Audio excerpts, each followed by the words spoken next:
Hi friends, welcome to குறிஞ்சி.com.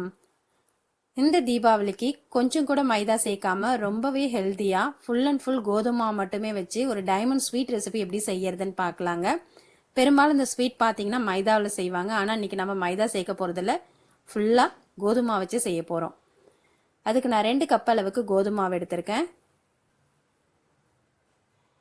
இது எந்த பிராண்டாக இருந்தாலும் பரவாயில்ல, இல்லை நம்ம வீட்டில் கோதுமை வாங்கி அரைச்சி வச்சுருப்போம் இல்லைங்களா, அந்த மாவாக இருந்தாலும் பரவாயில்ல. 2 கப் அளவுக்கு கோதுமை மாவு எடுத்துக்கோங்க. இனிப்புக்கு நான் 3/4 கப் அளவுக்கு சர்க்கரை எடுத்திருக்கேன். உங்களோட இனிப்பு டேஸ்ட்டை பொறுத்து நீங்கள் இதை 1 கப் அளவு கூட எடுத்துக்கலாம். ஆனால் அந்த 3/4 கப் அளவு சர்க்கரைன்றது குழந்தைங்கலேருந்து பெரியவங்க வரைக்கும் எல்லாருமே சாப்பிட்ற அளவுக்கு திட்டமான ஸ்வீட்டில் இருக்கும். இப்போ இந்த சர்க்கரையை நம்ம நேராக மாவில் போட்டு பிசையாமல் இதை மிக்சியில் சேர்த்து நல்லா பவுட்ரு பண்ணிவிட்டு அதுக்கப்புறம் மாவில் சேர்த்துடலாம்.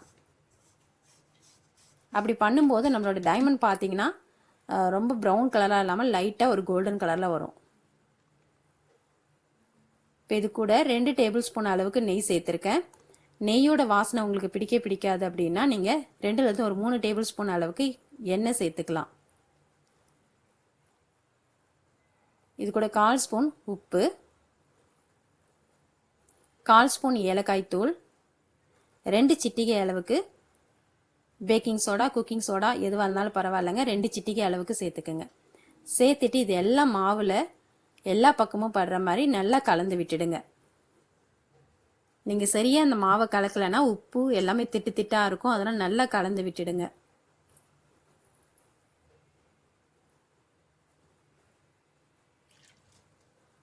இப்போ இதுக்கு தண்ணியோட அளவு பார்த்தீங்கன்னா நம்ம 2 கப் அளவுக்கு கோதுமை மாவு எடுத்திருந்தோம். நமக்கு 1/2 கப் அளவுக்கு தண்ணியே இதுக்கு கரெக்டாக இருக்கும். இதில் நம்ம சர்க்கரையை சேர்த்துருக்கிறதுனால இது நம்ம கையோட சூட்லேயே நம்ம பிசைய மாவு இலகி கொடுக்கும். அதனால் நீங்கள் ஆரம்பத்திலே அதிகமாக தண்ணி ஊற்றிடாமல் தெளித்து பிசைஞ்சிட்டு வாங்க. 2 கப் அளவுக்கு கோதுமை மாவுக்கு 1/2 கப் அளவுக்கு தண்ணி கரெக்டாக இருக்கும். இப்போ பாருங்கள், நம்ம எடுத்திருந்த 1 கப்பில் 1/2 கப் அளவுக்கு தண்ணி மீந்திருக்கு.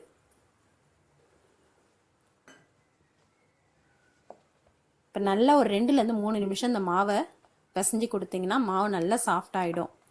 இந்த மாவு பிசைஞ்சு ஊற வைக்கணும்லாம் அவசியம் இல்லைங்க, உடனேவே நம்ம இதை திரட்டி கட் பண்ணிடலாம். இந்த மாதிரி நல்லா பிசைஞ்சு கொடுத்துட்டு இப்போ இதுலேருந்து ஒரு பகுதி எடுத்துக்கலாம்.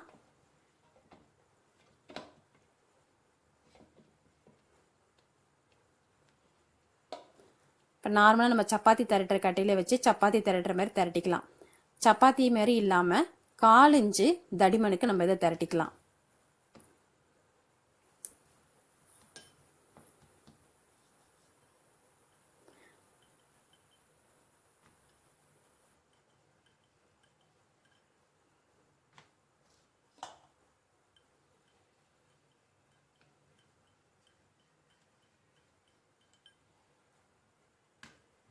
இந்த மாதிரி திரட்டிட்டு இன்றைக்கி நான் சோமாஸ் கட்டரால் கட் பண்ணுறேன். உங்ககிட்ட பீஸா கட்டர் இல்லை கத்தி எதுவாக இருந்தாலும் அதில் இந்த மாதிரி கட் பண்ணிக்கோங்க. நான் இன்றைக்கி டைமண்ட் ஷேப்பில் கட் பண்ணியிருக்கேன். உங்களுக்கு எந்த ஷேப்பில் வேணாலும் கட் பண்ணிக்கலாம். இது ஸ்கொயராகவும் கட் பண்ணி போடலாம், சின்னதாகவும் கட் பண்ணி போடலாம். ஆனால் இந்த டைமண்ட் ஷேப்பில் கட் பண்ணி இதை நம்ம ரெடி பண்ணும்போது ரொம்ப சூப்பராக இருக்கும் பார்க்குறதுக்கு. இது நம்ம கம்மியான மாவு போட்டாலே இது நம்ம அதிகமான அளவில் கிடைக்கும். இது 1 மாதம் வரைக்கும் கூட நல்ல ஒரு ஏர்டைட் கண்டெய்னரில் போட்டு வச்சிட்டிங்கன்னா அந்த மொறுமொறுப்பு மாறாமல் ரொம்ப நல்லாயிருக்கும் சாப்பிட்றதுக்கு. இப்போ இந்த மாதிரி எல்லாத்தையும் கட் பண்ணி ஒரு நியூஸ் பேப்பரில் போட்டு நல்லா உணர வச்சுடுங்க.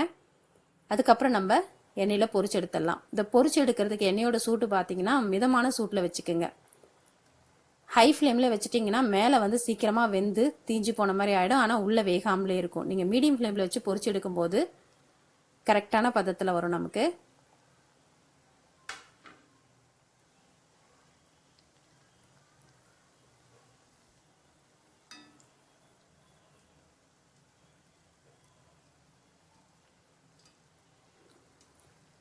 இப்போ இது ரொம்ப நாளை நீங்கள் வேக வைக்காதீங்க.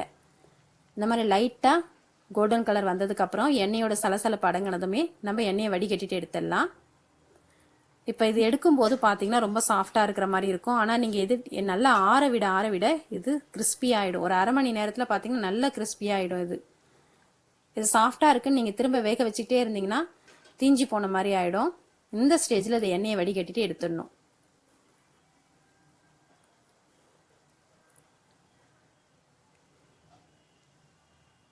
பார்க்கவே நல்ல ஒரு கலரில் நம்மளோட டைமண்ட் பிஸ்கெட் ரெடி. இதேமாரி நம்ம மீதி இருக்க எல்லா மாவையும் பொரிச்சு எடுத்துடலாம்.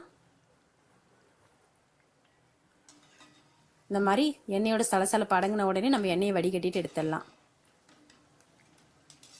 இந்த தீபாவளிக்கு ரொம்ப ஹெல்த்தியான இந்த கோதுமை மாவு டைமண்ட் ஸ்வீட் ரெசிபி நீங்களும் உங்கள் வீட்டில் செஞ்சு பாருங்கள்.